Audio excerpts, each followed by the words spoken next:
अभी हमें अपनी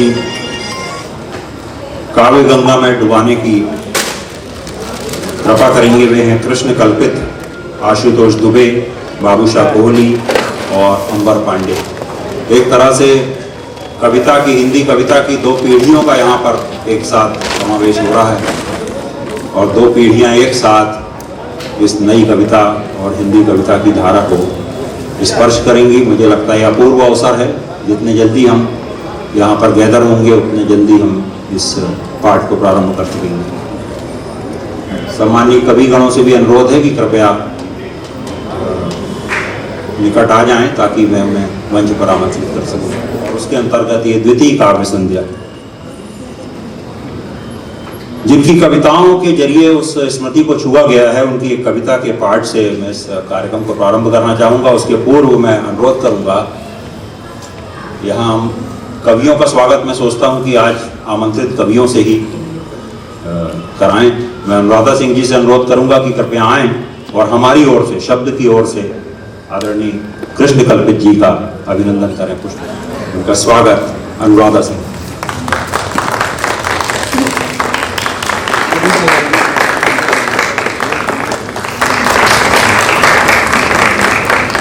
कि कृपया आएं और बाबूशाह कोहली जी का अभिनंदन करें।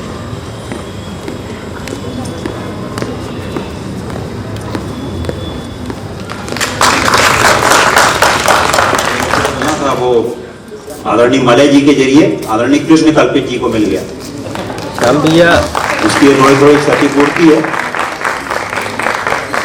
पता कि स्मृति को छूते हुए ये शब्द 2021 के आयोजन की इस त्रिवेणी ने कल्पना की है, उनकी बेटियों ने। उनकी एक कविता के पाठ से मैं इस सभा का प्रारंभ करना चाहूँगा।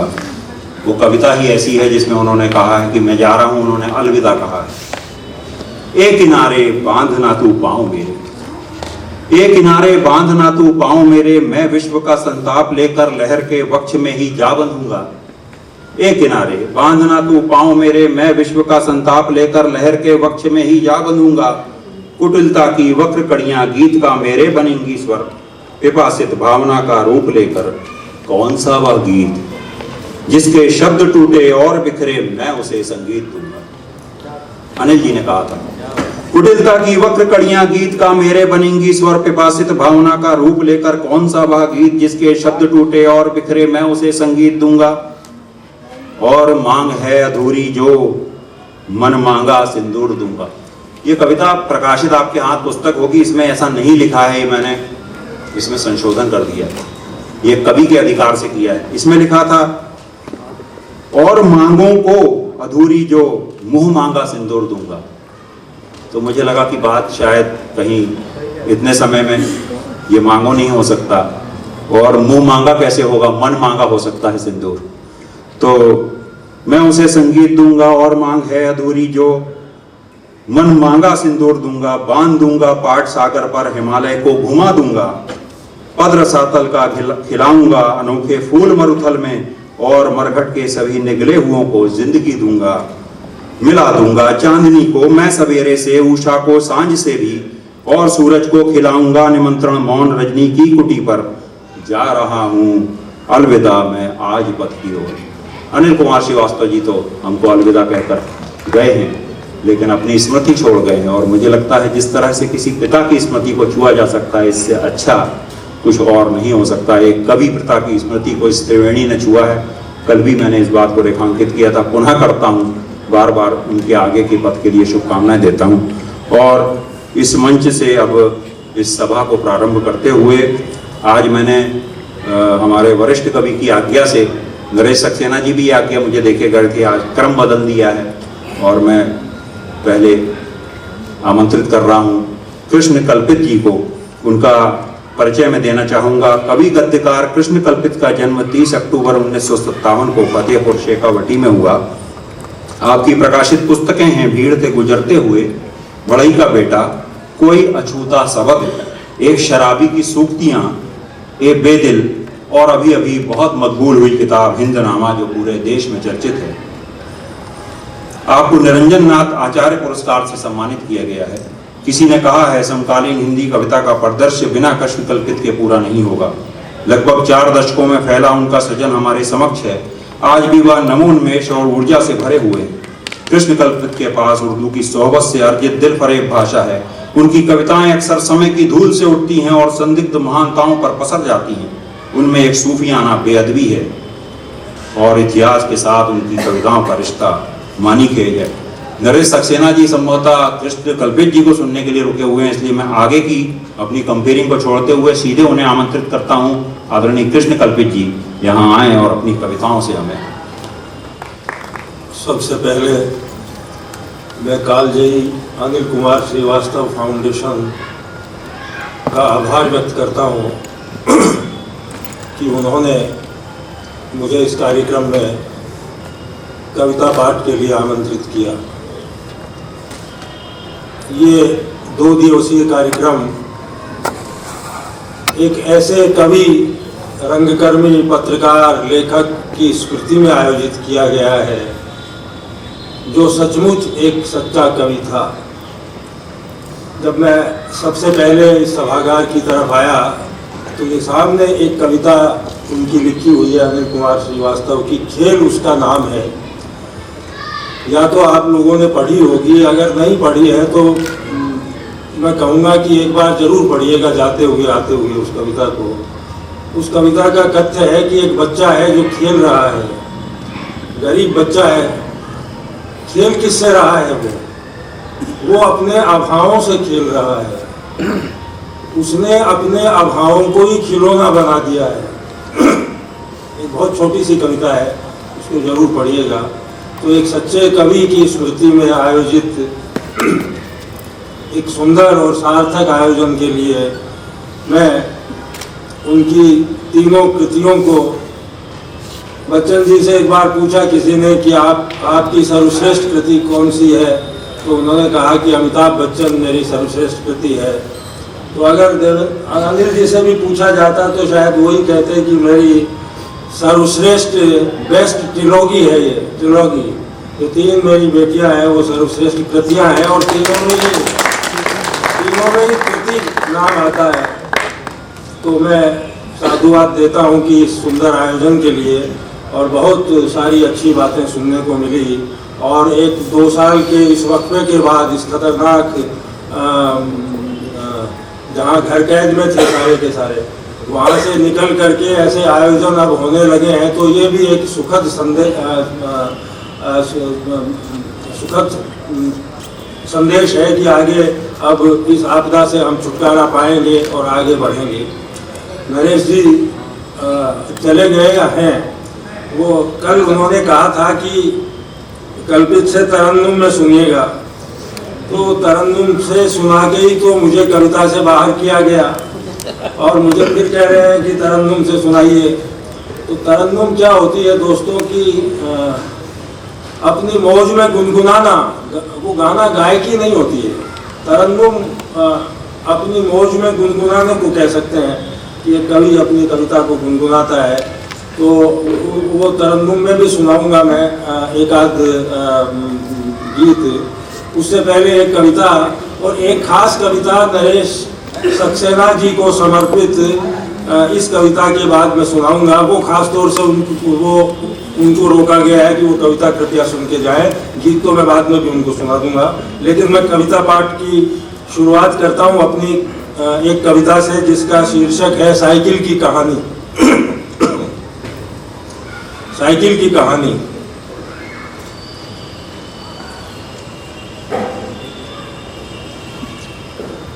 यह मनुष्य से भी अधिक मानवीय है। साइकिल की कहानी। यह मनुष्य से भी अधिक मानवीय है। चलती हुई कोई उम्मीद, ठहरी हुई कोई संभावना, उड़ती हुई पतंग की अंगुलियों की ठुमक और पांवों में चपलता का अलिखित आख्यान। इसे इसकी छाया से भी पहचाना जा सकता है। इसे इसकी छाया से भी पहचाना जा सकता है। मूषक पर गणेश, बैल पर शिवजी, सिंह पर दुर्गा, मयूर पर कार्तिक, हाथी पर इंद्र, हंस पर सरस्वती, उल्लू पर लक्ष्मी, भैंसे पर यमराज, BMW पर महाजन, विमान पर राष्ट्राध्यक्ष, गधे पर मुल्ला नसरुद्दीन, रेलगाड़ी पर भीड़, लेकिन साइकिल पर हर बार कोई मनुष्य। रेलगाड़ी पर भीड़, लेकिन साइकिल पर हर बार कोई मनुष्य। कोई हारा थका मजदूर, स्कूल जाता बच्चा, या फिर पटना की सड़कों पर जनकवि लाल धुआं की पत्नी कैरियर पर सिलाई मशीन बांधे हुए। मैंने अपनी आंखों से वो नज़ारा देखा, लाल धुआं जी की पत्नी कैरियर में से पीछे मशीन बांध करके सिलाई करके अपना जीवन यापन करती थी। बहुत बड़े नाटककार कवि लाल धुआं की। या फिर पटना की सड़कों पर जनकवि लाल धुआं की पत्नी कैरियर पर सिलाई मशीन बांधे हुए। साइकिल अकेली सवारी है दुनिया में जो किसी देवता की नहीं है। साइकिल अकेली सवारी है दुनिया में जो किसी देवता की नहीं है। साइकिल का कोई शोक गीत नहीं हो सकता, वह मनुष्य की तरफ दौड़ती हुई अकेली मशीन है।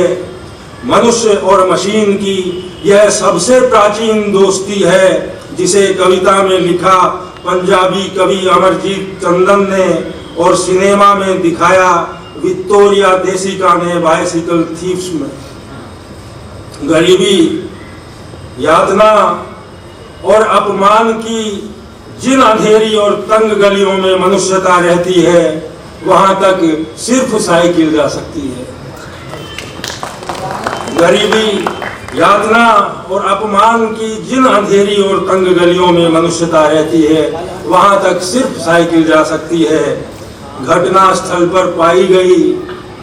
सिर्फ इस बात से हम इस निष्कर्ष पर नहीं पहुंच सकते कि साइकिल का इस्तेमाल मनुष्यता के विरोध में किया गया। जब लाशें उठा ली गई थी और बारूद का धुआं छट गया था, तब साइकिल के चमकते हुए चक्के सड़क के बीचों बीच पड़े हुए थे। घंटी बहुत दूर जा गिरी थी और वह टिफिन कैरियर जिसमें रोटी की जगह बम रखा हुआ था, कहीं खलाओं में खो गया था, कहीं खलाओं में खो गया था। एक साइकिल की कहानी अंततः एक मनुष्य की कहानी है। एक साइकिल की कहानी अंततः एक मनुष्य की कहानी है। अब मैं खासतौर से इस कविता के बाद एक चीज गुनगुनाऊंगा और अपना काव्य पाठ समाप्त करूंगा। और उससे पहले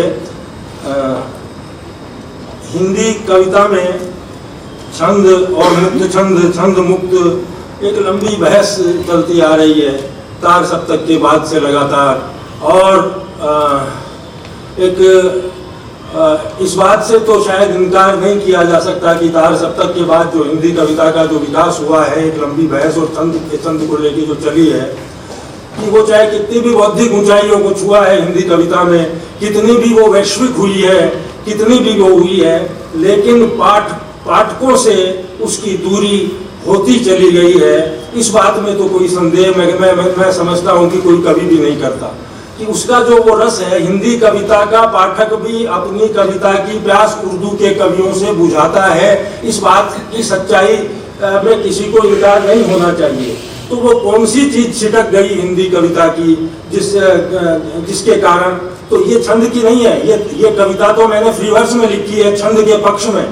तो अब मैं इस पे अधिक न बोलते हुए वो कविता ही पढ़ता हूँ और उनको ट्रेन भी पकड़नी है और ये कविता भी मुझे सुनानी है। और ये नरेश सक्सेना जी को समर्पित है और यहाँ बैठे हैं इसलिए नहीं, इसमें छपेगा। ये मेरी 30 साल की कविताओं की पांडुलिपि है जो मैं लिए घूम रहा हूँ। 30 साल से कोई छापने को नहीं तैयार है। कहते हैं दूसरी किताब दे दो, ये लिख दो, वो लिख दो, कविता कोई नहीं छापने को तैयार है। खैर, गद्य की गुर्बत कविता का शीर्षक है। गद्य की गुर्बत उर्फ छंदों को देश निकाला। गद्य की गुर्बत उर्फ छंदों को देश निकाला। ये 11 हिस्सों में बटी हुई छोटी छोटी कविता है। कृपया ध्यान से सुनिए। हिंदी की समकालीन कविता की ट्रेजेडी को मैंने पकड़ने की इसमें कोशिश की है। और यहाँ छंद भी एक अमूर्त चीज है, मतलब उसको छंद मत मानिए आप, क्योंकि ये तो कविता ही मैंने फ्री वर्स में लिखी है। तो ये कोई फ्री वर्स के विरोध में या छंद के पक्ष में नहीं है, ये कहीं और उससे गहरी बात है। पहला हिस्सा इसका,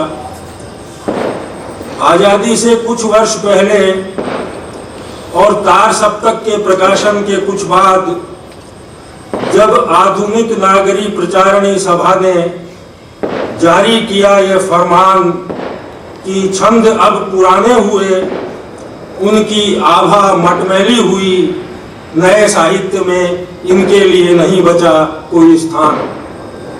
नरेश जी को क्यों समर्पित है ये कविता? क्योंकि हिंदी कविता की एक धारा है जो गीत चाहे केदारनाथ सिंह की है चाहे नरेश सक्सेना जी की है, जो गीत नवगीत के जरिए कविता में आए, और उसी धारा का कवि मुझे भी समझा जा सकता है, तो इसलिए उसका लॉजिक है कि उनको क्यों समर्पित है। आजादी से कुछ वर्ष पहले और तार सप्तक के प्रकाशन के कुछ बाद जब आधुनिक नागरी प्रचारणी सभा ने जारी किया यह फरमान कि छंद अब पुराने हुए, उनकी आभा मटमैली हुई, नए साहित्य में इनके लिए नहीं बचा कोई स्थान। उपेक्षित और अपमानित होकर छंद निकल आए कविता से बाहर, छंद निकल आए हिंदी भवन से बाहर। उपेक्षित और अपमानित होकर छंद निकल आए कविता से बाहर, छंद निकल आए हिंदी भवन से बाहर। तब से छंद भटक रहे हैं इस महादेश के रास्तों पर, गाड़ियां लुहारों की तरह, बंजारों की तरह, यायावरों की तरह, बेरोजगारों की तरह। वे सुनसान रास्तों से गुजरते हैं, भटकते हैं वीरान रातों में, गीत गाते हुए, मजीरा बजाते हुए, लोहा गर्म करते हुए, लोहा कूटते हुए। वे ठहर जाते हैं कभी किसी सुदूर गांव में, किसी सुनार के सुरीले कंठ में, किसी जोगी के इकतारे में, किसी स्त्री के रुदन में। वे करते हैं विश्राम किसी बूढ़े पीपल, किसी अश्वत्थ, किसी नीम, किसी बरगद की घनी छांव में, पुरानी स्मृतियों में डूबे हुए। दूसरा हिस्सा, छंद अब बेकार हुए, जैसे बेकार हुई बैलगाड़ियां, जैसे बेकार हुए इक्के तांगे और पालकियां डोलियां। केवल रिक्शे अभी भी बचे हुए हैं जो चल रहे हैं शहर की सड़कों पर त्रिष्टुप छंद के बल पर। केवल रिक्शे अभी भी बचे हुए हैं जो चल रहे हैं शहर की सड़कों पर त्रिष्टुप छंद के बल पर। साइकिल चलाते हुए बच्चे, मजदूर और कुछ अभागे नागरिक अभी बचे हुए हैं जो साध रहे हैं अपने चपल पांवों का छंद। अपने ही देश में विस्थापित छंद भटक रहे हैं पगडंडियों और धूल भरे रास्तों पर, गिरते संभलते और संतुलन साधते हुए। तीसरा हिस्सा कविता का, अपने ही देश में जब छिन गई उनकी नागरिकता, छंदों की, अपने ही देश में जब छिन गई उनकी नागरिकता, तब देश निकाले का फरमान सुनकर छंद चले जिप्सियों की तरह अपना देश छोड़कर। तब वेद त्रयी भी चली उनके साथ, छंद मेरे पांव है कहा वेद त्रयी ने, वे जहां जाएंगे मुझे भी जाना होगा। छंद देश छोड़ के जा रहे हैं। छंद के छोटे छोटे पहियों ने ढोया है मुझे, 5000 वर्षों तक मुझे स्मृति से अधिक बचाया है छंदों ने। चौथा हिस्सा, वेद त्रयी चली तो साथ साथ चले सभी छंद। त्रिष्टुप चला, अनुष्टुप चला, एक पदा, द्विपदा और पंक्ति छंद भी चला साथ। अगाध चला, बृहति चला, गायत्री चला, अष्टि चला, प्रगाध चला, प्रस्तार चला, शकवरी चला, साथ में अत्यष्टि और अति जागती भी चला। मालिनी, मंदा, क्रांता जैसे वर्णिक छंद भी चले। रोला, रूपमाला और दोहा चौपाई जैसे मात्रिक छंद भी चले। त्रयी के पीछे पीछे आदि कवि वाल्मीकि चले, कालिदास चले तो उनके साथ उपमा चली। भारवी का अर्थ गांभीर्य चला, सरहप्पा चले दोहा कोश के साथ। गोरख चले जोग जगाते हुए, अमीर खुसरो भी चला साथ सितार बजाते हुए।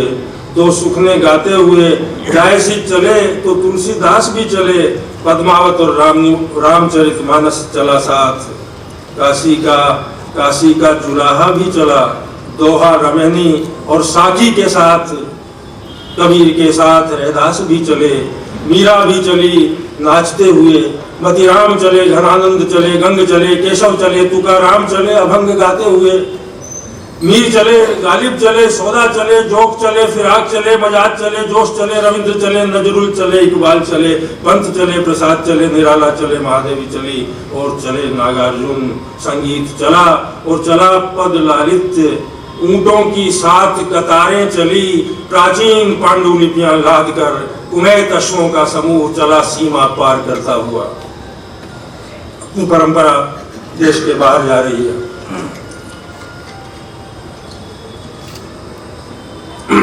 अगला हिस्सा, छंद अब पुराने हुए, आधुनिक समय की जटिलताओं, विडंबनाओं और विरोधाभासों को छंद में व्यक्त करना अब असंभव है। ये एक गद्य का टुकड़ा है। इस आधुनिक समय में भारतीय साहित्य को भी आधुनिक होना होगा। छंद अब अजायब घरों की वस्तु है। छंद कविता का अंधविश्वास है, इसे मिटाना होगा। छंद पिछड़ेपन की निशानी है, हमें पश्चिम की तरफ देखना होगा। सभी भारतीय भाषाओं को नए साहित्य और नई कविता का निर्माण करना होगा। खुली खिड़कियों से बाहर झांकना होगा। आजादी के कुछ वर्ष बाद एथेंस की साहित्य कला अकादमियों की नकल में बनी भारतीय साहित्य अकादमी के अध्यक्ष ने सारस्वत सभा में उक्त प्रस्ताव को पारित कराने के बाद कुछ अनुवादकों को कविता के पुरस्कार अर्पित किए। नई दिल्ली के कोपरनिकस मार्ग पर अवस्थित रविंद्र भवन की 3री मंजिल स्थित साहित्य अकादमी के कार्यालय के एक कक्ष में कपड़ों से बंधे पुराने दस्तावेजों में यह प्रस्ताव आज भी जरूर धूल खा रहा होगा। अगला हिस्सा 6। इस प्रस्ताव के बाद आधुनिक काव्य, आधुनिक साहित्य का क्या हुआ?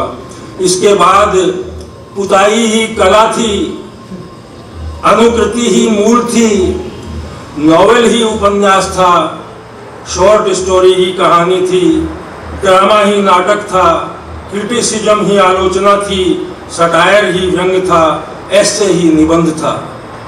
कला से आकृतियां गायब थीं, कथा से किस्सा गोई लुप्त थी, आलोचना से काव्य शास्त्र बेदखल था, कविता से वक्रोक्ति और रस नदारत था। अब कोई रसिक नहीं था, कोई दर्शक नहीं था, कोई पाठक नहीं था, कोई भावक नहीं था। यह एक नीच ट्रेजेडी थी, दारुण दुखांतिका थी, अवर्णनीय अधोपतन था। अब अनुवादक ही कवि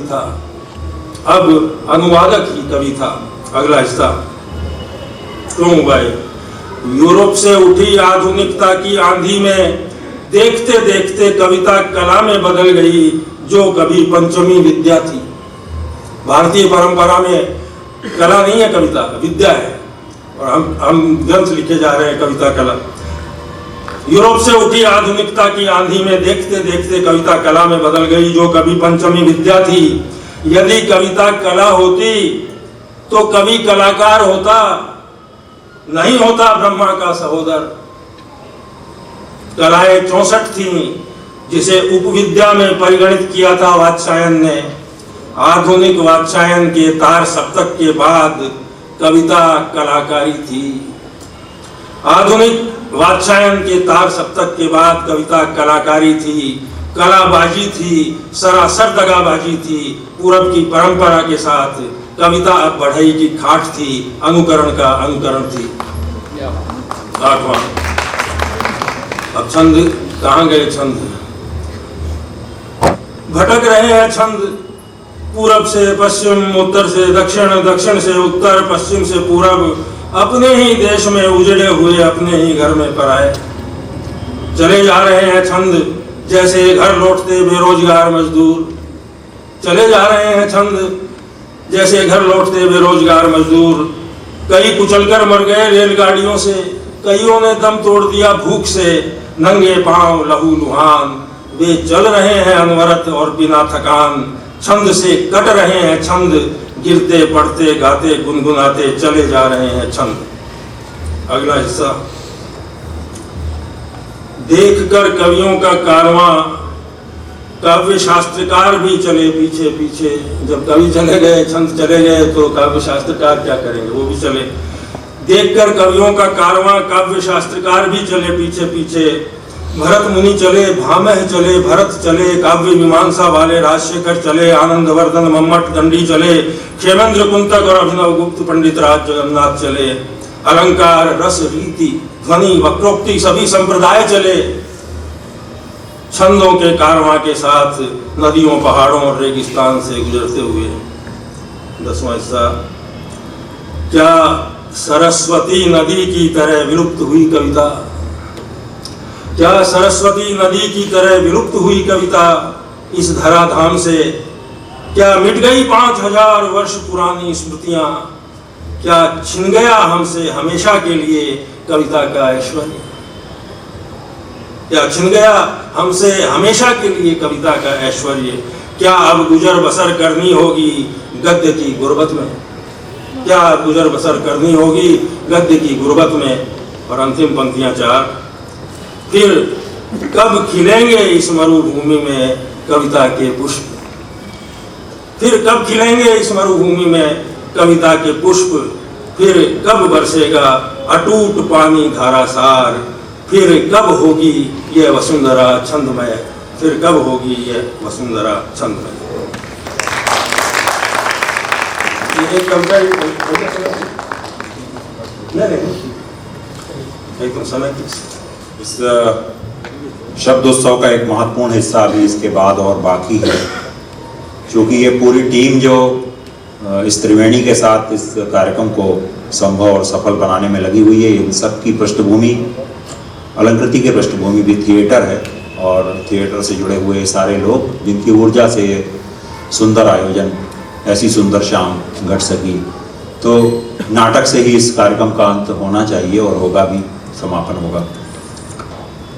अभी हम कविता पाठ के सत्र को कृष्णकल्पित जी के बारे में एक बात के साथ में उनकी, कृष्णकल्पित जी कविता तो कहते ही हैं, लेकिन कविता के पक्ष में भी बहुत कुछ कहते हैं, और मुझे लगता है हिंदी कविता में ऐसे दमदार पक्षधर की बहुत ज़रूरत है, जो कविता को बचाने के लिए और कविता में जो जरूरी बदलाव और गैर जरूरी बदलाव के लिए विरोध और जरूरी बदलाव के लिए एक आवाज़, वो हमको कृष्णकल्पित के रूप में कई दशकों से सुनाई देती रही है और आज भी दे रही है।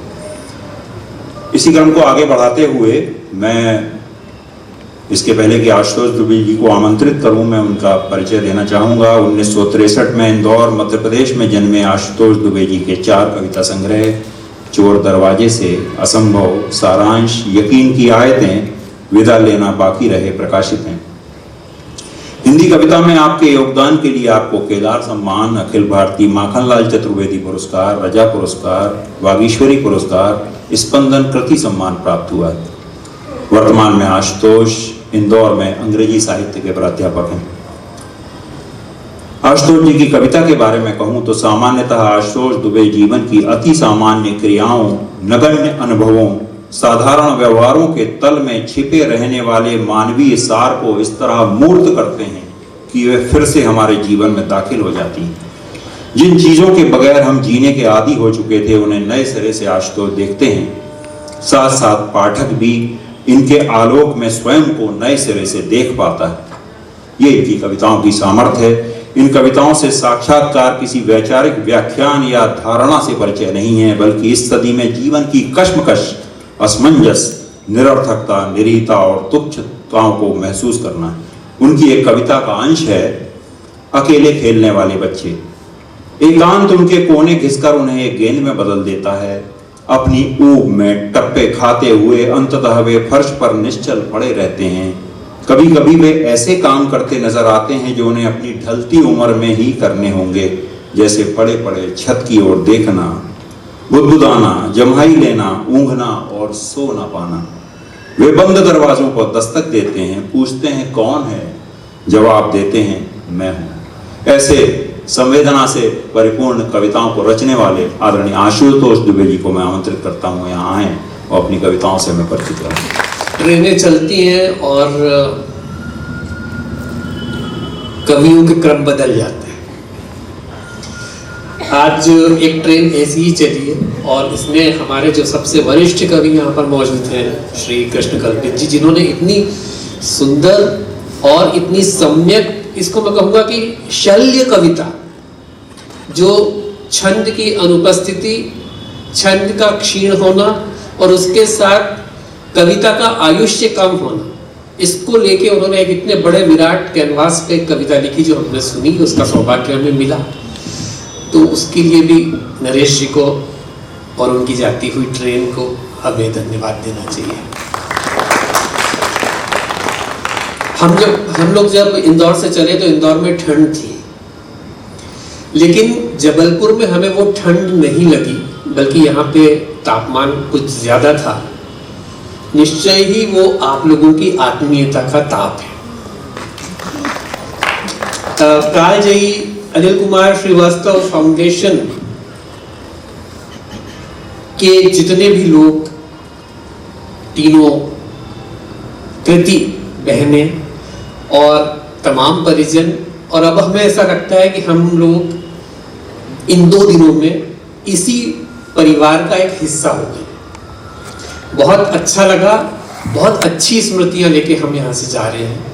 और एक बात और मैं जबलपुर के बारे में अपना ऑब्जर्वेशन आप लोगों के साथ शेयर करूंगा। मुझे लगता है कि पता नहीं क्या बात है, अंदाज तो सबका अच्छा है ही, लेकिन जबलपुर के जितने भी कार्यक्रम मैंने अभी इस फाउंडेशन के देखे सुने, उनमें संचालकों ने बहुत अच्छी तरह से उसको प्रस्तुत किया और इतनी अच्छी आवाज है सबकी कि पता नहीं क्या खाते हैं जबलपुर वाले।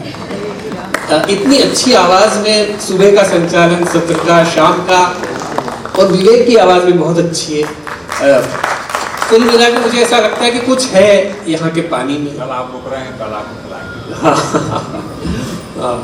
तो मैं अपना कविता पाठ शुरू करता हूँ।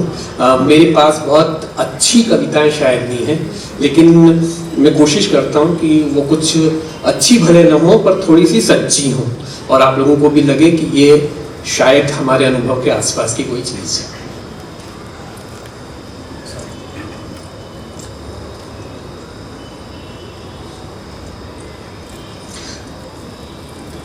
पहली कविता है ये, बाद में।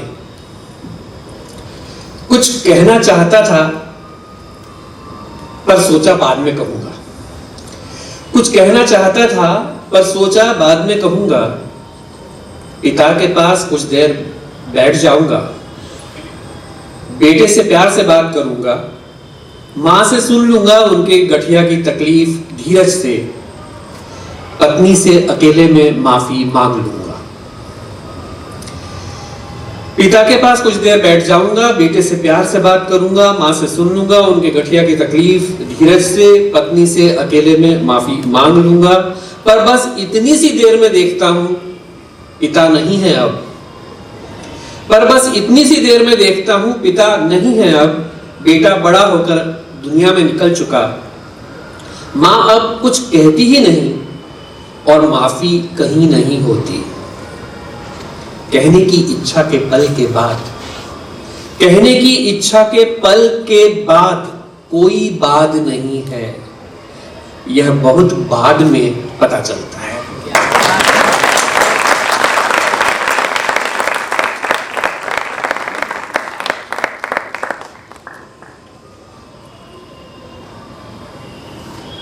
ये कविता है जो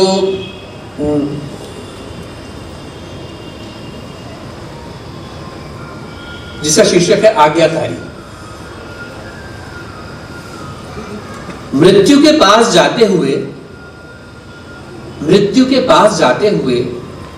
पिता एक आज्ञाकारी पिता थे। मृत्यु के पास जाते हुए पिता एक आज्ञाकारी पिता थे। वैसे तो हरगिज नहीं जैसे हम उन्हें देखते आए थे। आदर, भय और प्रेम के गुत्थम गुत्था के पार वे हमारी ओर अपने पूरे समर्थन और प्रतीक्षा से देखते थे। वे हमारी ओर अपने पूरे समर्थन और प्रतीक्षा से देखते थे। उनका इस तरह देखना खरोंच देता था। उन्हें नहलाने के बाद सर्दियों में जब उनके सिर पर ऊनी टोपी पहनाई जाती, उनके चेहरे पर तसल्ली की एक शिशुवत मुस्कान आ जाती। एक सुबह उन्होंने कहा, सबको बुला लो। एक सुबह उन्होंने कहा, सबको बुला लो, चलो हमें श्मशान चलना है, सबको खबर कर दो। उन्होंने यह बात एक जिद के साथ कही। उन्होंने यह बात एक जिद के साथ कही। हम डर के मारे उन्हें समझाने लगे, हालांकि यह एक मुश्किल काम था। तब हमने कहा, अच्छा चलते हैं, पहले आप सो जाइए। हमने उन्हें कंबल ओढ़ा दिया और वे आज्ञाकारी पिता की तरह सो गए। फिर उनका कुछ भी कहना बंद हो गया, आंखों से भी, जिन्हें वे कभी कभी ही खोल पाते थे। एक दिन हमने सुबह सबको खबर कर दी। एक दिन सुबह हम उन्हें ले गए आज्ञाकारी पुत्रों की तरह। शायद वे मुस्कुराए हों, तसल्ली की वह शिशु मुस्कान जो नहाने के बाद ऊनी टोपी पहनकर उनके चेहरे पर आती थी।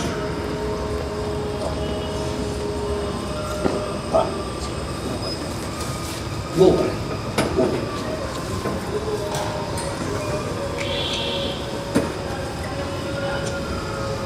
ये कविता है नामुमकिन। चांद के बिना रात के आसमान का काम चल जाता है। चांद के बिना रात के आसमान का काम चल जाता है और धरती का भी, पर तारों के बिना यह नामुमकिन है। हम उनकी रोशनी में नहीं, मौजूदगी में चलते हैं। ये कविता है कहानी। कहानी में एक पका हुआ फल था, पर कहानी उसकी नहीं, उसके लापता स्वाद की थी। कहानी में एक पका हुआ फल था, पर कहानी उसकी नहीं, उसके लापता स्वाद की थी। कहानी घर की थी, पर घर वालों की नहीं, घर की छत पर चिपकी छिपकली के धीरज और कोने में बने जाले के ऐश्वर्य में झूलती मकड़ी की थी। कहानी में साइकिल पर घर लौटता हुआ आदमी था, पर कहानी साइकिल, घर और आदमी की नहीं थी। दिन भर की थकान की थी और इंतजार की थी, और उसे आता देख खेलते बच्चों की झटपट खुल गई किताबों की थी। कहानी कुर्ते पर चाय के दाग की थी, गुमी हुई चाबी की थी, जिसने खुद गुम कर अपने ताले को फेंकवा दिया था। अलमारी में बिछे कागज के नीचे से अचानक 100 के 2 नोट मिल जाने की खुशी की थी। गरम गरम भात से उठती भाप की थी। बुरे दिनों में कट गई जेब के अफसोस की थी, जो अच्छे दिनों में भी होता रहता है। कहानी में जो था, उसकी ओट से कहानी झांकती थी।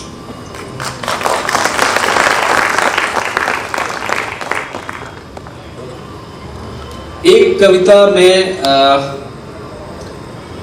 जैसा मैंने कहा कि अच्छी नहीं है, मगर शायद आपको ऐसा लगेगा कि कहीं न कहीं आपने इसको देखा होगा।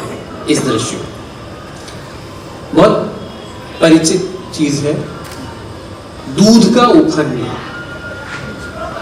दूध का उफरना। गर्म होते हुए दूध के पास खड़े रहना एक तपस्या है। गर्म होते हुए दूध के पास खड़े रहना एक तपस्या है। अगर रह जाओ तो देखोगे तुम्हारे धीरज की परत उस पर कैसे झिलमिलाने लगी। परत को फोड़ते हुए अब उसमें उबाल का कोई प्रारंभिक बुलबुला फूटा है। परत को फोड़ते हुए अब उसमें उबाल का कोई प्रारंभिक बुलबुला फूटा है। अब उसमें ज्वार बढ़ रहा है, एक पहाड़ उग रहा है जो पतीली के तटबंध से तोड़कर प्रपात की तरह गिरने की तैयारी में।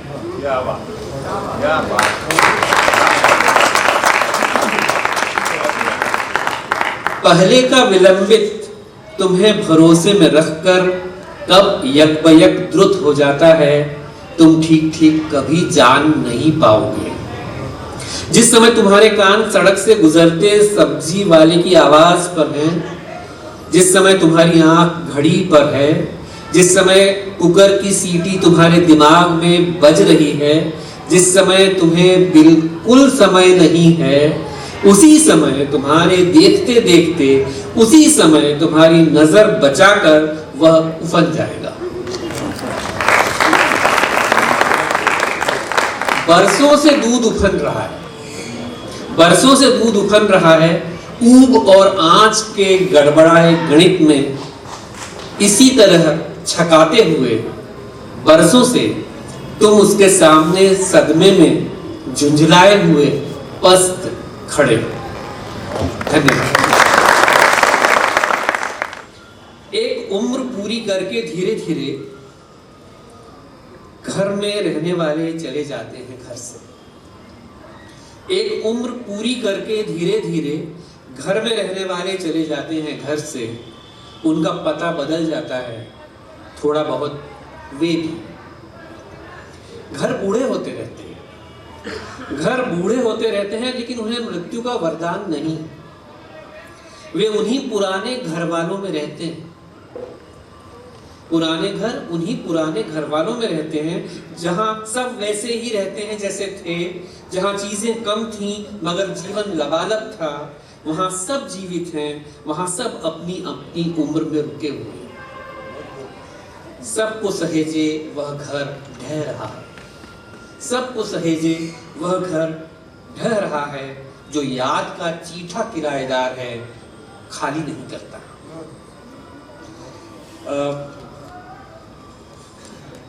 एक अंतिम 4 लाइन की कविता है और उसके बाद मैं समाप्त करूंगा।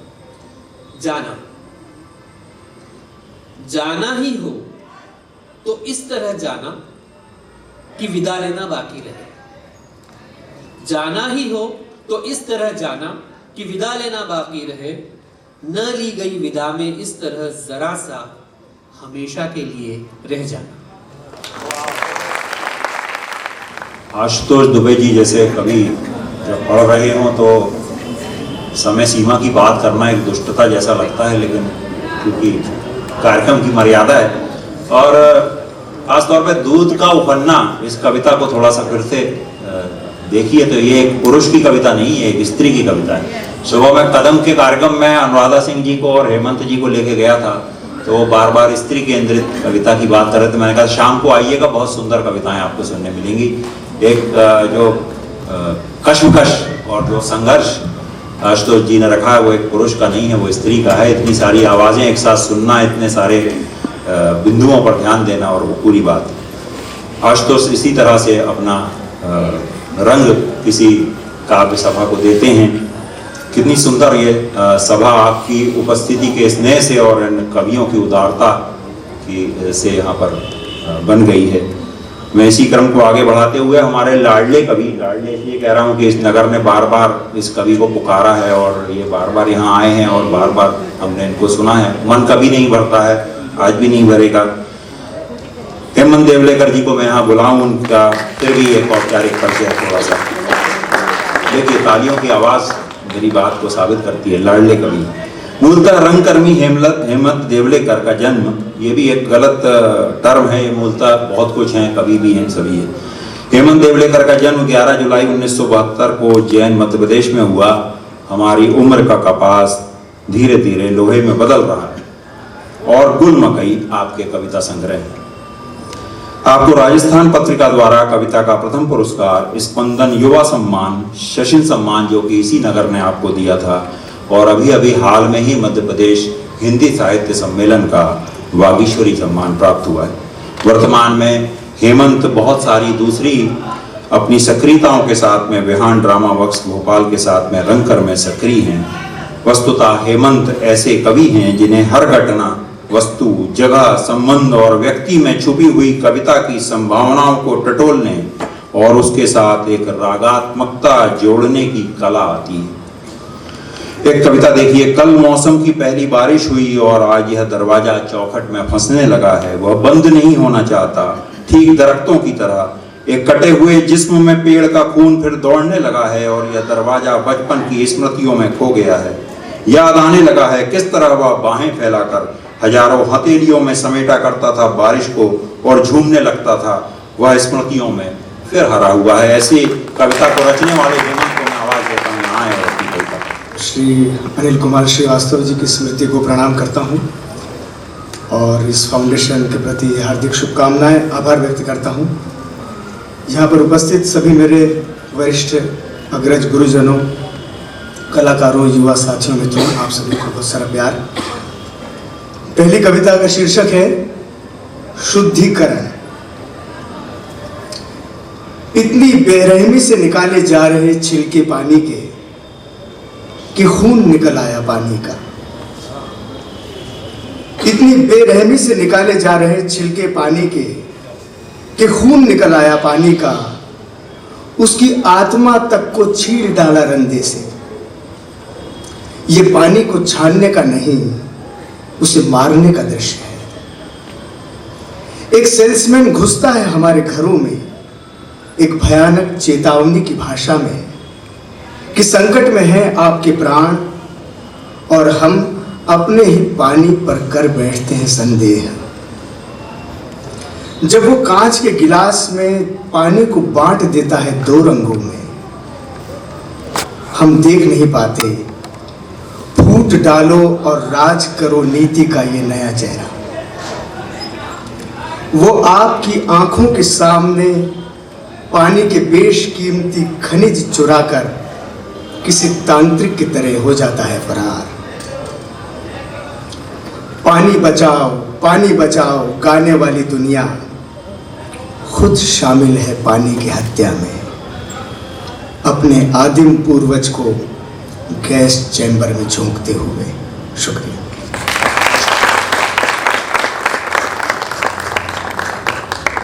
अगली कविता है आदमी और गेहूं।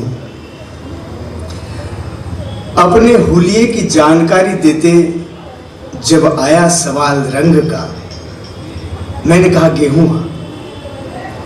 अपने हुलिये की जानकारी देते जब आया सवाल रंग का, मैंने कहा गेहूं। पहली बार मुझे महसूस हुआ मेरी जगह गेहूं का एक दाना खड़ा है। दुनिया का अकेला जीवित ईश्वर।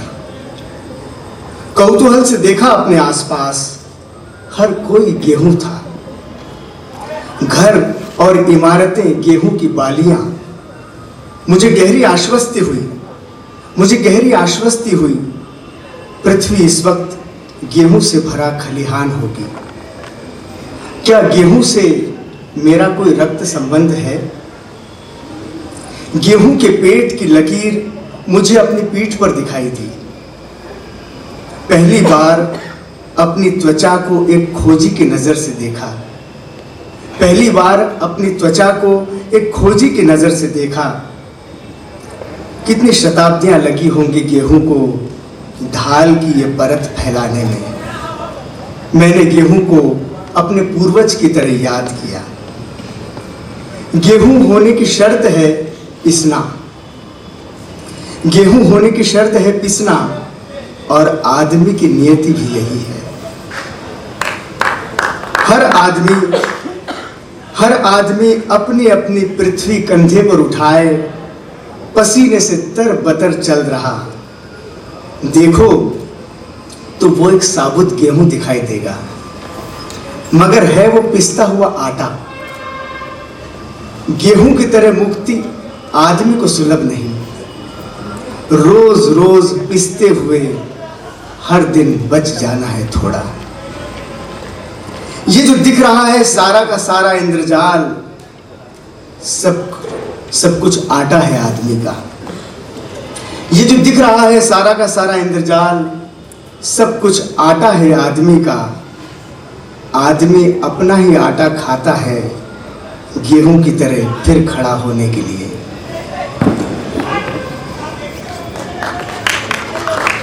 ये बाहर शोर इसी कैंपस में या कहीं और? अच्छा, गार्डन, ओके। मैंने सोचा मानव जाति की तरफ से आभार प्रकट कर दूं गेहूं का। मैं उसकी लहलहाती फसल के बीच खड़ा था। वहां एक रहस्यमय चुप्पी थी। फसल का हर एक दाना भय और आश्चर्य से घूर रहा था मुझे। मैं सहमा। इस तरह तो हम ब्लैक होल को देखते हैं। शुक्रिया।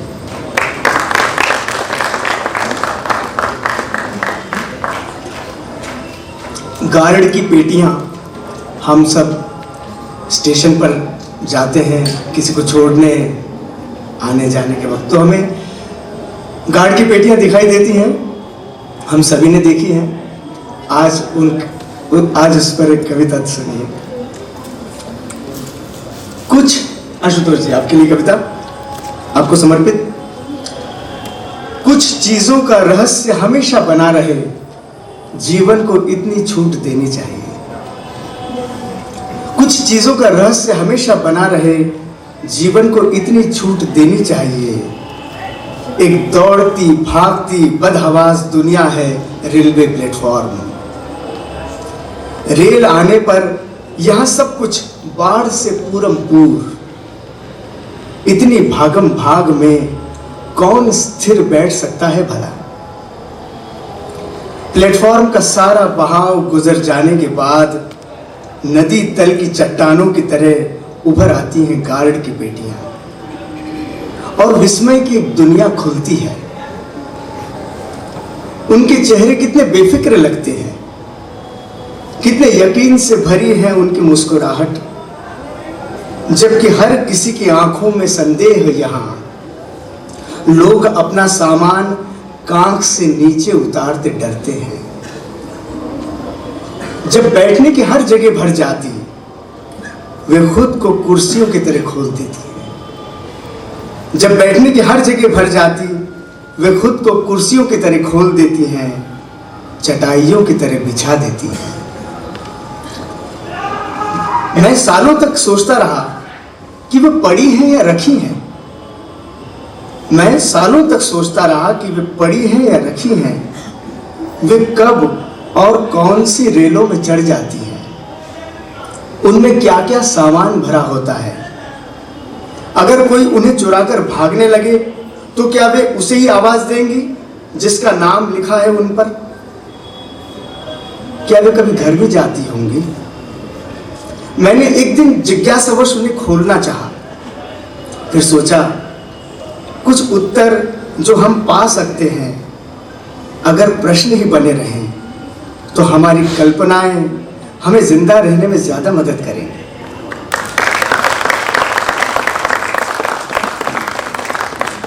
मैंने विदा लेते हुए उन्हें थपथपाया।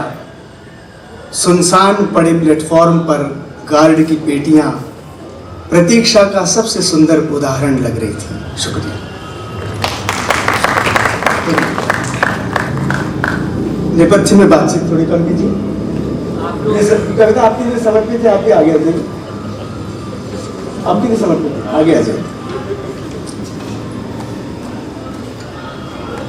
समय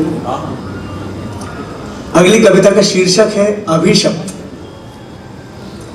द्रोणाचार्य लौट चुके थे अंगूठा लेकर, एकलव्य वहीं पड़ा था निश्चेष्ट।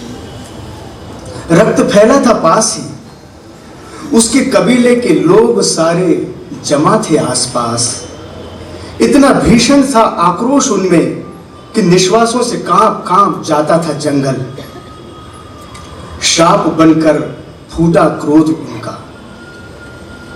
द्रोणाचार्य लौट चुके थे अंगूठा लेकर, एकलव्य वहीं पड़ा था निश्चेष्ट। रक्त फैला था पास ही, उसके कबीले के लोग सारे जमा थे आसपास। इतना भीषण था आक्रोश उनमें कि निश्वासों से कांप कांप जाता था जंगल। शाप बनकर फूटा क्रोध उनका। गुरु द्रोण जा चुके थे दूर, सुनाई उन्हें दिया नहीं। कान एकलव्य के पड़े थे निस्पंद, सुनाई उसे भी दिया नहीं। सुन कोई नहीं पाया, शाप वो क्या था। गुरु द्रोण ने एक बहती नदी में उछाल दिया कटे अंगूठे को, और धूल उड़ाता रथ उनका लौट गया। कहते हैं वो शाप उस युग में फला नहीं, उल्का बनकर अंतरिक्ष में भटकता रहा। बहुत बुरे सपने से आज नींद खुली। एक विशालकाय उल्का पृथ्वी से टकराई थी और सब कुछ उथल पुथल था। हजारों सदियां गर्त से निकलकर सामने आ गईं। मैंने देखा पृथ्वी पर सिर्फ अंगूठों का अस्तित्व है। मैंने देखा पृथ्वी पर सिर्फ अंगूठों का अस्तित्व है। सुबह शाम दफ्तरों को जाने वाली सड़कों पर, रेलों में सिर्फ अंगूठे भाग रहे हैं। शरीर का सारा बल, पराक्रम अंगूठों में सिमट चुका। कितनी कलाएं, उनका कौशल, भाषा, यहाँ तक कि आवाज भी अंगूठों के अलावा बाहर कहीं न थी। एकदम वास्तविक से लगते बड़े बड़े आभासी पहाड़ों को धकेल रहे हैं अंगूठे, और आश्चर्य कि पसीने की एक बूंद तक नहीं। निश्चेष्ट पड़ी है मनुष्य की भुजाएं, जैसे एक दिन संज्ञा शून्य पड़ा था एकलव्य। लौट आया है उसका अंगूठा और फैल गया है गाजर घास की तरह पृथ्वी पर। अचानक मुझे सुनाई दिया वो शाप। धन्यवाद।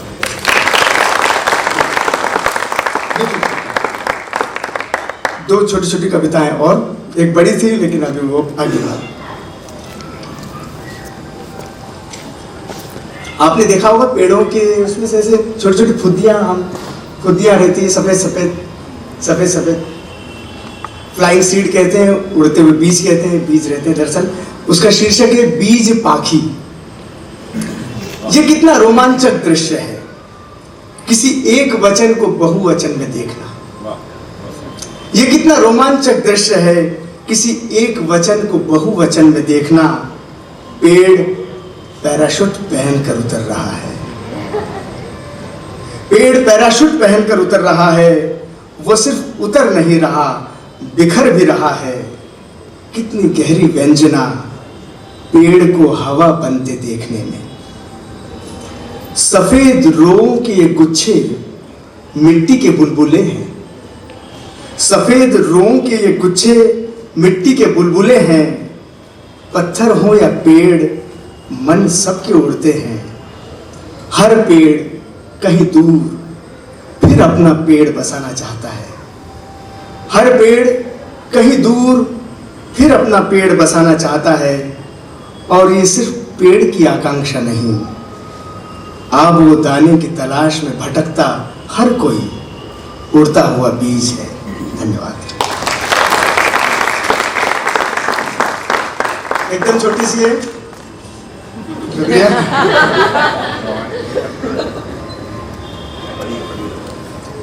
कविता का शीर्षक है हारमनी। सफेद और काला अलग रहेंगे तो नस्ल कहाएंगे, मिलकर रहेंगे तो संगीत। सफेद और काला अलग रहेंगे तो नस्ल कहाएंगे, मिलकर रहेंगे तो संगीत। हारमोनियम साहचर्य की मिसाल है, हारमोनियम साहचर्य की मिसाल है।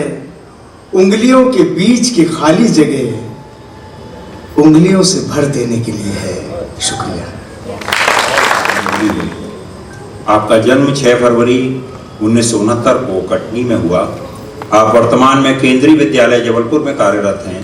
आपका पहला कविता संग्रह प्रेम गिलहरी दिल अखरोट 2014 में भारतीय ज्ञानपीठ से प्रकाशित हुआ और साथ ही साथ ज्ञानपीठ के नवलेखन पुरस्कार से पुरस्कृत हुआ है।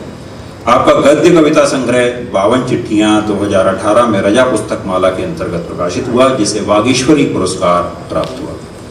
कथेतर गद्य की पुस्तक भाव के घर में शीशे की लड़की रुक पब्लिकेशन से प्रकाशित है। आपके व्यक्तित्व का और कृतित्व का एक दूसरा आयाम भी है। आपने लघु फिल्मों का निर्माण निर्देशन किया है। जंतर और उसकी चिट्ठियां आपकी 2 कृतियां हैं। हिंदी कविता में बाबूशाह कोहली की किसी परिचय की मोहताज नहीं है। नई सदी की हिंदी कविता का जो मुहावरा और कोलाज बना है, उसमें उनकी खास उपस्थिति है। कथ्य और शिल्प दोनों स्तरों पर उन्होंने हिंदी कविता को नया चेहरा दिया है। आप कहती हैं, पेड़ों के लिए लिखी कविता कागज तक पहुंचती है, पेड़ों तक नहीं।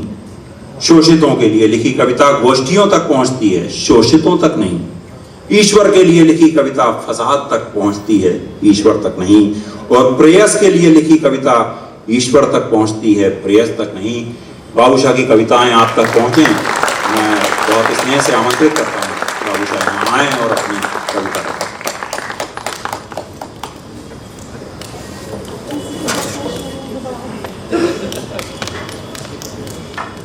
नमस्ते साथियों। आशुतोष जी बोल रहे थे जबलपुर के लोगों की आवाज़ बहुत अच्छी है और मेरी आवाज़ इतनी बैठी हुई है और शहर के लोग यहाँ परिचित भी हैं, तो अपने शहर की लाज कैसे बचाऊँ इस आवाज़ के साथ। बैठी होने के बावजूद भी आपकी आवाज़ शुक्रिया शुक्रिया। आज मैं सोच रही थी कि जिस कवि के आकृति, अलंकृति और अनुकृति जैसे बच्चे हों, उसकी अस्थियों को इलाहाबाद ले जाने की कोई ज़रूरत नहीं है।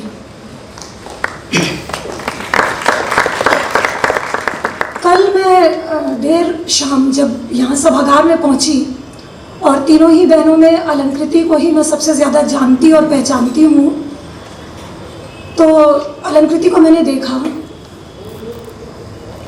वो खामोश थी। मेरी नज़रें बार बार उस तक जाती रहीं।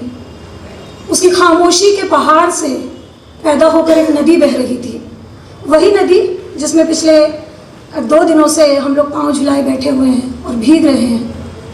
मैंने कल्पना की कि इन तीनों बच्चियों के पिता की अस्थियों का विसर्जन इसी नदी में हो रहा है। कालजयी श्री अनिल कुमार श्रीवास्तव की स्मृति को प्रणाम करते हुए और आकृति, अलंकृति और अनुकृति को अपना स्नेह प्रेषित करते हुए मैं आज का पाठ प्रारंभ करती हूँ। गला बहुत ज़्यादा बैठ रहा है, बहुत मुश्किल हो जाता है कई बार पढ़ाने, बहुत सारा स्कूल में पढ़ाने के बाद कविता पढ़ना।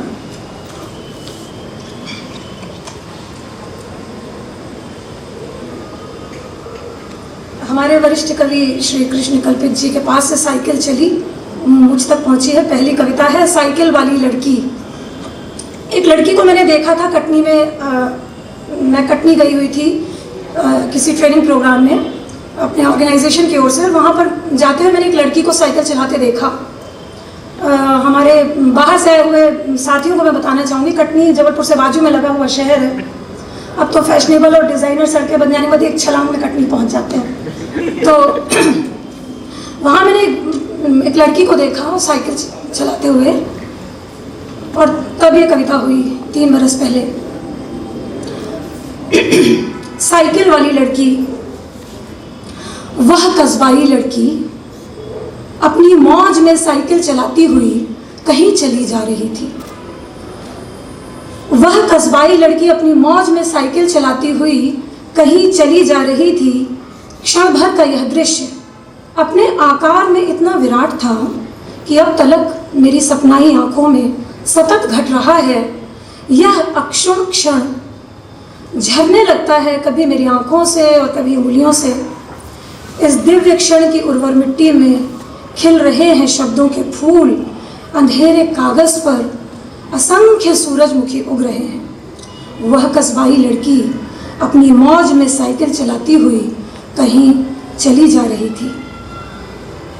क्या साइकिल इस ढंग से चलाई जा सकती है जैसे कोई कहीं ना जा रहा हो, सिवाय अपनी ताल में नृत्य करने के? वह लड़की ठीक इसी तरह से साइकिल चला रही थी, मानो रास्ते पहले से ही उसके वश में हो। जब चाहे तब वह दुनिया की सबसे मायावी सड़क को अपने साइकिल के पहिए तले बिछा सकती हो। ना ही वह किसी से बतिया रही थी फोन पर, ना ही कोई उसके साथ था, मगर वह मुस्कुरा रही थी साइकिल के पैडल पर बेफिक्री से पांव मारते हुए। इस कोलाहल भरे समय में ऐसी एकाकी मुस्कुराहट दुनिया की बड़ी घटना है। घृणा को तोते की तरह पाल कर रखने वाले इस दौर में मैं नहीं जानती उसकी गौरैया सी उन्मुक्त मुस्कुराहट का रहस्य, पर यह तय है कि इस रुत के घने मेघ लड़की की मोहिनी मुस्कुराहट से बने हैं। मेरे हृदय को तर करते हुए मैं कुछ अनुमान लगाने लगती हूँ। हो ना हो लड़की प्रेम में है, हो ना हो लड़की प्रेम में है। उसकी चुस्त काली कुर्ती किसी प्रतिरोध का प्रतीक नहीं, वरन उसका पसंदीदा पहनावा है। दरअसल उसे प्रतिरोध की आवश्यकता ही नहीं, उसकी बेपरवाह मुस्कुराहट दुनिया भर के फासिस्ट अट्टहास को ठेंगा है। उसकी बेपरवाह मुस्कुराहट दुनिया भर के फासिस्ट अट्टहास को ठेंगा है। उसकी अस्त व्यस्त नारंगी चुन्नी भोर की एक किरण है।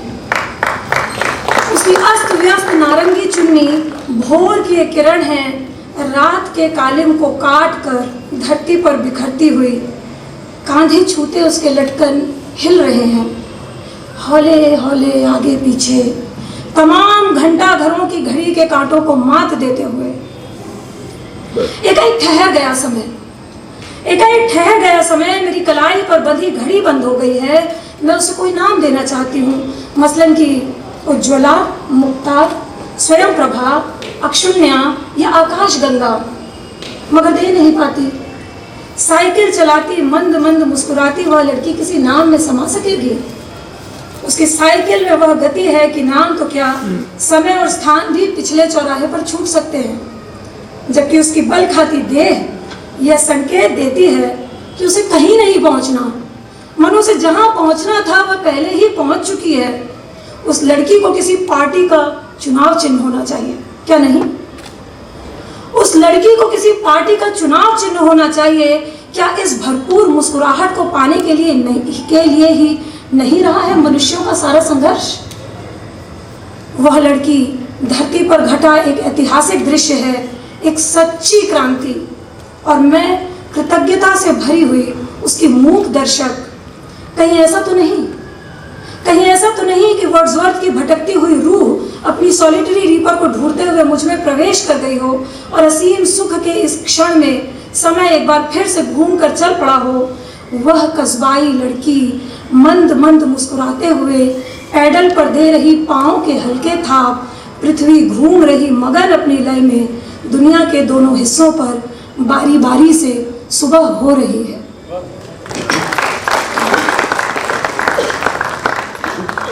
अगली कविता है जानना। नीम का पेड़ नहीं जानता कि नीम है उसका नाम। नीम का पेड़ नहीं जानता कि नीम है उसका नाम। न पीपल के पेड़ को पता है कि वह पीपल है। यह तो आदमी है, यह तो आदमी है जो जानता है कि उसका नाम बांके बिहारी दुबे है और उसके पड़ोसी का शेख रहीम। आदमी अपने नाम के गौरव के बारे में जानता है, और भी बहुत कुछ जानता है वह, और भी बहुत कुछ जानता है वह। नामों की उत्पत्ति और नीति वचनों के बारे में, इतिहास और न्याय के बारे में, तत्व मीमांसा और वेदांत के बारे में, रामायण, हदीस और कुरान के बारे में, रहीम की दूसरी जोरू और तीसरी संतान के बारे में। पर आदमी यह नहीं जानता, पर आदमी यह नहीं जानता कि रहीम के बारे में जानना और रहीम को जानना दो अलग बातें हैं। पर आदमी यह नहीं जानता कि रहीम के बारे में जानना और रहीम को जानना दो अलग बातें हैं। आदमी यह भी नहीं जानता कि अतिरिक्त जानना एक तरह की अश्लीलता है। आदमी केवल पेड़ों के नाम जानता है, पेड़ों को नहीं। अगली कविता है अनसुनी। जनता सुनती है जिसे नेता बना, नहीं सुनती जिसकी तानाशाह हो गया। समाज सुनता है जिसे सरपंच बना, नहीं सुनता जिसको कवि हो गया। कविता सुनाता है जो साहित्यकार बना, जिसे सुनती है कविता प्रेमी हो गया। कविता सुनाता है जो साहित्यकार बना, जिसे सुनती है कविता प्रेमी हो गया। जो हर किसी का सब कुछ सुनता है धीरज से, चर्च का कन्फेशन बॉक्स बना। किसी माई के लाल की जो कुछ नहीं सुनता, साला ईश्वर हो गया।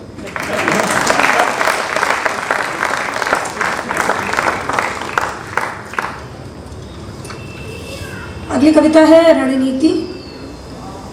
रोटी के लिए लड़ रहे हो, किसान के बाजू में खड़े हो। सड़क के लिए लड़ रहे हो, मजदूर के पीछे खड़े हो। शिक्षा के लिए लड़ रहे हो, विद्यार्थियों के आगे खड़े हो। पानी के लिए लड़ रहे हो, नदी के बीचों बीच खड़े हो। पर्यावरण के लिए लड़ रहे हो, जंगल और परिंदों से दूर खड़े हो। पर्यावरण के लिए लड़ रहे हो, जंगल और परिंदों से दूर खड़े हो। प्रेम के लिए लड़ रहे हो, सिर के बल खड़े हो। प्रेम के लिए लड़ रहे हो, सिर के बल खड़े हो। शांति के लिए लड़ रहे हो, बैठ जाओ। शांति के लिए लड़ रहे हो, बैठ जाओ। लड़ने से शांति नहीं मिलती और निहत्थे से कोई जीत नहीं सकता।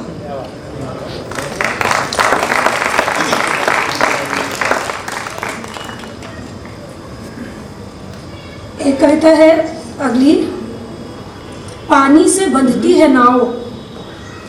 पिता हंसकर पूछते कि कैसा वर खोजा जाए। पिता हंसकर पूछते कि कैसा वर खोजा जाए। मैं कहा करती वर स्वयं मुझे खोज लेगा। पिता निश्चिंत रहे आए। महंगे उपहार नहीं चाहिए थे मुझे, न ही सुंदरतम उपमाओं से सज्जित कविताएं, न ही जीवन बीमा सरीखे लंबे व जड़ वचन। मेरे साथ रहने की न्यूनतम अर्हता इतनी सी थी कि उसके शहर में एक नदी हो। मेरे साथ रहने की न्यूनतम अर्हता इतनी सी थी कि उसके शहर में एक नदी हो। जो पुरुष मेरे प्रेम में पड़े उनके शहरों में नदियां थीं। जो पुरुष मेरे द्वार की चौखट छू कर लौट गए वे नदियों के प्रेम में पड़े। जो पुरुष नदी किनारे मेरे संग बैठे, जो पुरुष नदी किनारे मेरे संग बैठे, वे जान गए कि तट से नहीं पानी से बंधती है नाव।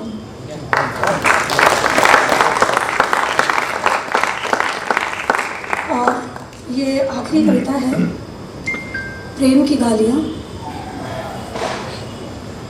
प्रेम में बहुत गालियाँ दी जाती हैं, किस किस तरह की हो सकती हैं। मैंने जिस तरह की गालियाँ दी या दे पाती हूँ वो इस तरह की है।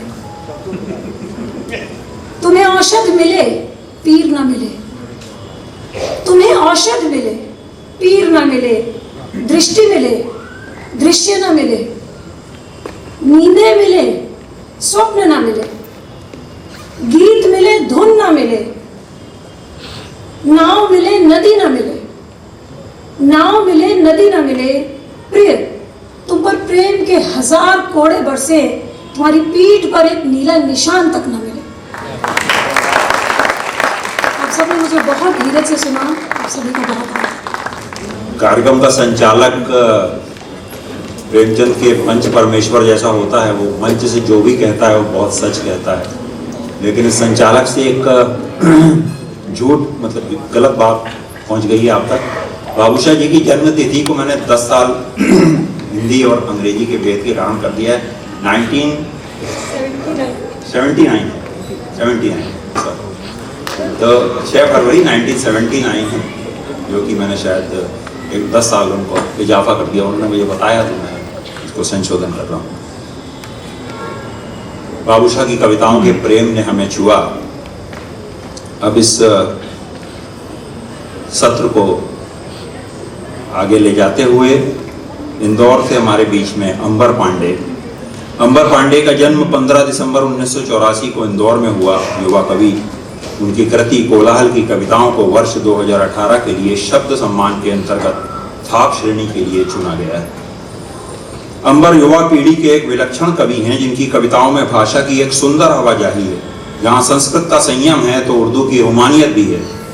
उनकी कविताएं बहुभाषिक संस्कारों का विलक्षण उदाहरण है। उनकी काव्य प्रतिभा की विशेष बात यह है कि वह ऐसे मुश्किल विषयों का चयन करते हैं जिन्हें कवि संकोचवश अपनी कविताओं में शामिल नहीं करते। स्त्री के जीवन में कुमकुम और आलते का महत्व कविता में अंबर कहते हैं, कालीघाट के कारखाने का कुमकुम ही भरती, जटा जटा हो चुके केशों का वेगवती हुगली में प्रक्षालन कर। ऐसा कुमकुम जिसमें नए धान की सुगंध होती, जिसे देखकर रक्त का यों भ्रम होता कि जीर्ण ज्वर से जर्जर मृत प्राय में भी जीवट जुगजुगाने लगता। यह स्त्री की ज्योति है, पूर्णिमा की भांति निर्विवाद है, सुंदर होने की इच्छा से सुंदर, संसार में कुछ भी नहीं। ऐसी सुंदर कविताओं के लिए मैं आमंत्रित करता हूं अंबर पांडे को। आप आएं और अपनी कविताएं सुनाएं। जो शब्द ना सुहाए वह बदल देना, काट देना लाइन नई जोड़ देना, छंद की चाल सुधार देना, बिगाड़ देना अगर दिन खराब हो और तुम गुस्से में हो। हिचकता मत, मेरी कविता एक पब्लिक लाइब्रेरी ही है, यहाँ तुम ला सकते हो अपनी प्रेयसी। बुरके वालियाँ यहाँ बुरका उतार स्कर्ट पहन सकती हैं। यहाँ आदमी आदमी से प्रेम कर सकता है और औरत औरत को लिख सकती है प्रेम पत्र। हिचकना मत, मेरी कविता को बदल देना इतना कि लौट आए तो पहचान भी ना पाऊँ, प्यासे हो तो मटका बना लेना, शराबी हो तो सुराही, बीमार हो तो दवा की बोतल। कभी उपनिषद का गूढ़तम श्लोक मिलेगा, कभी उछटी उछटी तुकबंदी, कभी सिनेमा का गीत, कभी नौटंकी का चौबोला तो कभी सूर का पद। आखिर मैं भी तो हाड़ मास का पुतला हूँ, मैं भी तो 44 डिग्री सेल्सियस तापमान की दोपहरी में कई बार वासना से भरकर निकल पड़ता हूँ गलियों में भटकता। मुझे भी स्त्रियों ने गाली दी है, दुश्मन ने मेरी भी बाह उमेटी है। तुम हिचकना मत, जैसा चाहे अर्थ निकालना, बदल देना अर्थ जो अनुकूल ना हो। यहाँ कुछ भी शुद्ध नहीं, यहाँ सब कुछ मिला जुला है। मेरी कविता टेंट हाउस का तकिया, भांति भांति के मस्तक यहाँ विश्राम पा चुके। अश्रुओं से यह इतनी बार भीगा है कि भय लगता है कोई दिन गाने न लगे उन कंठों के गीत जो गाना नहीं जानते थे, जो केवल रोना जानते थे, जिनके लिए रोना ही गाना था।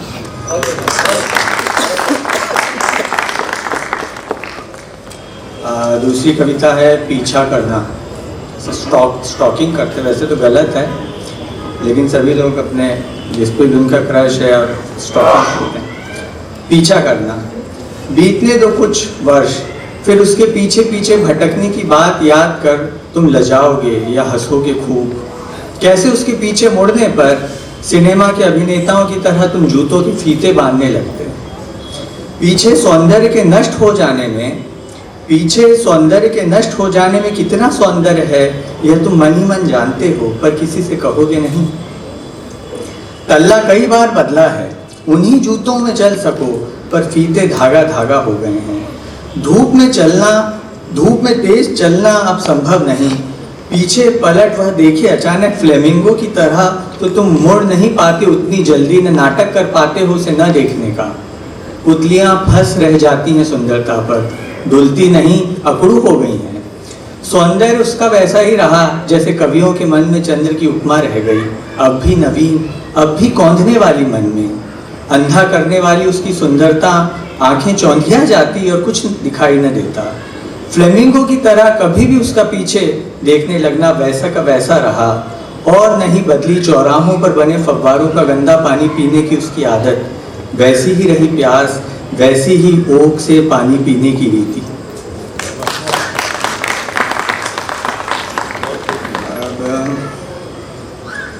संशय का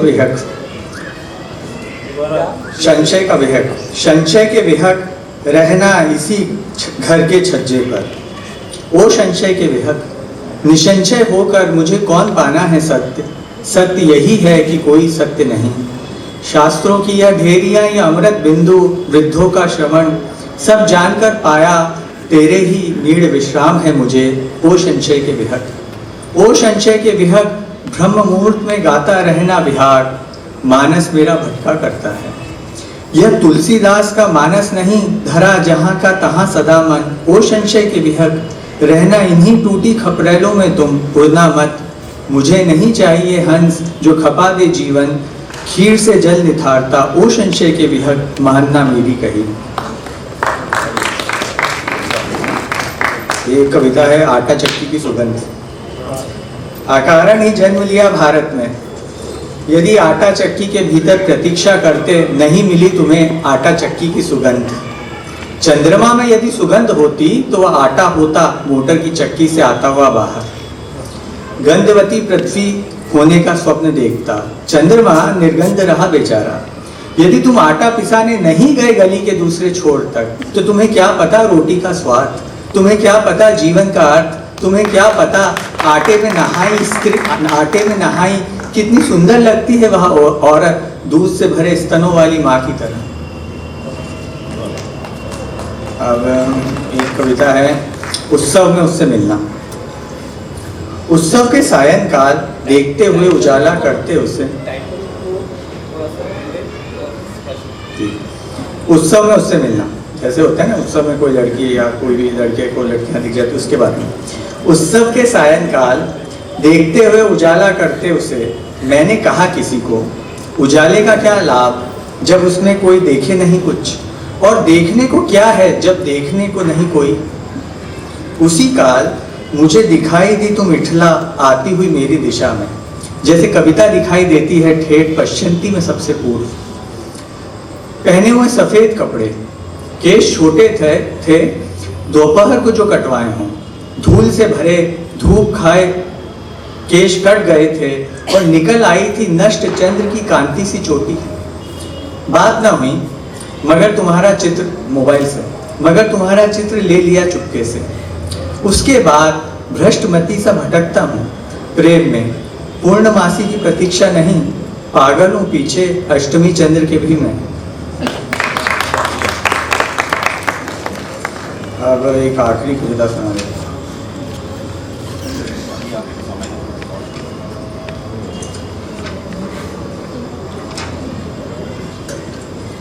ये कविता का शीर्षक है लोजा लग्जमबर्ग का शव। ये मैं हर जगह सुनाता हूँ। लोजा लग्जमबर्ग बहुत बड़ी मार्क्सिस्ट फिलोसफर थी जिसको जर्मन लोगों ने गोली मार दी। उसके बाद में उनको लगा वो अच्छे से नहीं मरी तो उसको पानी में डाल दिया। फिर उनको लगा क्या पता पानी में भी जिंदा हो, तो उसका लाश को निकाल के फिर अच्छे से उसका अंतिम संस्कार। बाहों के बीचों बीच बंदूक की गोली से हुए छिद्र से पानी टपकता है कवियों की ये सबसे सुंदर दृश्य। फिर कोई विदेशी इतना विदेशी नहीं होता कि उसके विचार से प्रेम न किया जा सके।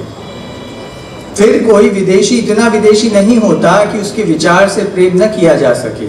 4 मास पुराने शव की नदी से होती वह भव्य लड़ाइयाँ इतिहास के विषय और कविता की निराशा ही नहीं। मछलियों ने प्रेम किया 4 मास रोजा लग्जमबर्ग के शव से नदी में। उस शव को एक दिन अचानक मनुष्य आए निकाल ले गए। स्वतंत्र चेता मनुष्य का मांस 6 हाथ के गड्ढे में ठूंस कर क्या मिलेगा, मछलियां सोचती रहीं। विचित्र है मनुष्यों की रीतियां, अपने सबसे प्रिय मनुष्यों को बक्सों में क्यों रखते हैं या किताबों में, दोनों को जबकि नष्ट किया जा सकता है। लोजा लग्जमबर्ग को अपना भाग बनाया जा सकता था। 0 से भी कम तापमान में दिनों तक रोजा लग्जमबर्ग नदी में खो चुकी कितनी सुंदर थी दिखाई देती। राइफल की नली माथे पर मारने पर विचार नष्ट नहीं होता। आंखों के बीच गोली चला भी विचार नष्ट नहीं कर सके होंगे वह। शव को नदी में जोर से फेंक देने पर भी विचार बचा रह गया। मगर याद रखो, विचार है सबसे कोमल संसार में। प्यार में पड़ी धोबन की हथेलियों से भी कोमल है विचार। अब आखिरी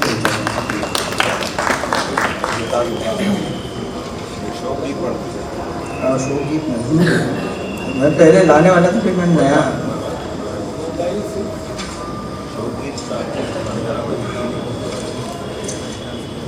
आंदोलन में प्यार मोहब्बत। बहुत दिन हुए मिला नहीं तुमसे, बहुत रातें बीती रुका नहीं एक रात, अदला बदली नहीं की मुंह में हम दोनों ने लेमन चूस की।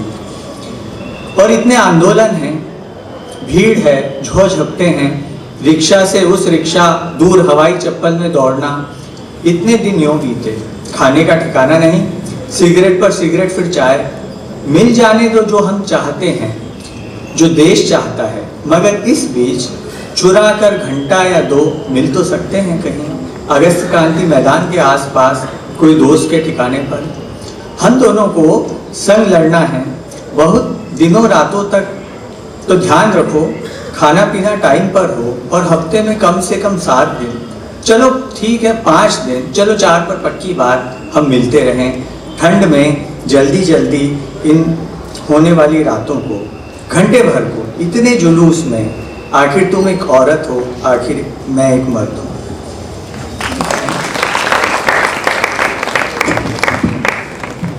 हिंदी कविता के समकाल में गीत चतुर्वेदी जी, बाबूशाह कोहली जी और अब अंबर पांडे, इनका योगदान मैं ये मानता हूँ कि इन्होंने किशोरों और युवाओं को भी हिंदी कविता से जोड़ा है और उनके जरिए एक बहुत बड़ा पाठक वर्ग हिंदी से जुड़ा है, जो कि अमूमन अभी तक शायद केवल पाठ्य पुस्तकों में हिंदी कविता पढ़ता था।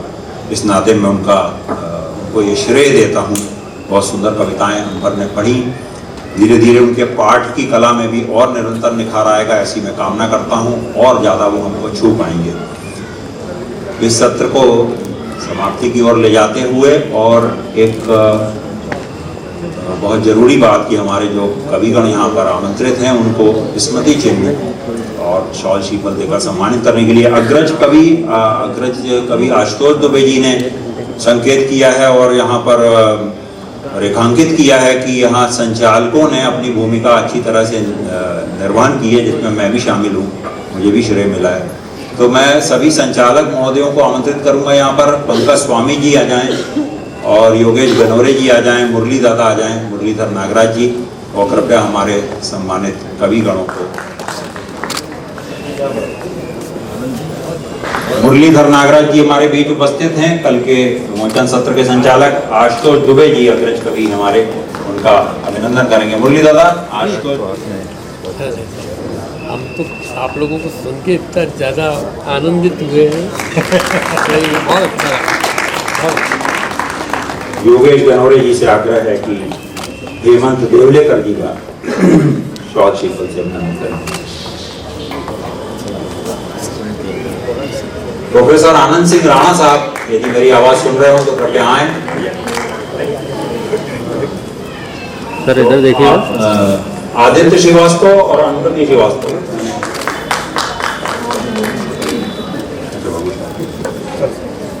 बाबूशाह कोहली जी के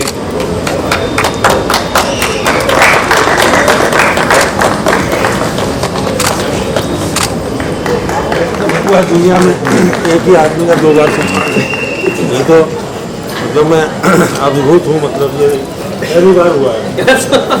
शुरू भी और आगे भी। सर यहाँ मेमोरेबल है मेरे लिए भी।